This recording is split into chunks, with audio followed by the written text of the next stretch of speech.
Bienvenue les amis, j'espère que vous allez bien. Il s'agit d'une histoire en lien avec le contact avec un défunt. Voici ce qui lui est arrivé. Dans les années 2002, il était venu de son pays d'origine vers la France et il s'est installé ici. Il n'avait pas de visa, donc il n'avait pas de papier et donc il ne pouvait pas vraiment avoir des documents de voyage pour aller voir sa famille, pour voyager tout simplement. Donc, dans cette situation-là, il était quand même coincé.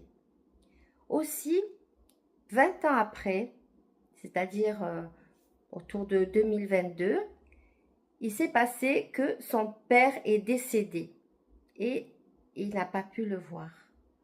Donc, il était vraiment très, très, très mal. Aussi, il a appelé la famille au bled. Il leur a dit qu'il était désolé, mais il pleurait, il trouvait plus de mots. Il était complètement perdu, d'autant plus qu'il avait beaucoup de choses à régler avec son père qu'il ne réglera jamais. Du coup, ce qu'il a fait, c'est que bon, il a continué à travailler, hein, il s'est rendu à son travail. Au moment de la prière, il met son tapis, il prie. Au moment de se lever, avec les mains pour faire sa prière, il voit son père au loin qui lui fait un coucou avec un sourire. Et là, il était choqué. Il était choqué. Il a raconté ça à ses parents. Et là, en fait, il venait de vivre un vécu, c'est-à-dire un contact subjectif avec le défunt.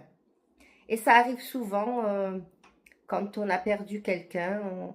Il est possible que l'âme de cette personne puisse venir nous faire un petit coucou, nous donner un petit signe. Et ce papa décédé, Allah yarhamou, a voulu donc montrer à son fils qu'il pense à lui et qu'il est toujours dans son cœur. Voilà, dites-moi ce que vous pensez de cette histoire. Abonnez-vous si ce n'est déjà fait. Et dites-moi surtout en commentaire si vous avez déjà vécu une expérience similaire. À bientôt!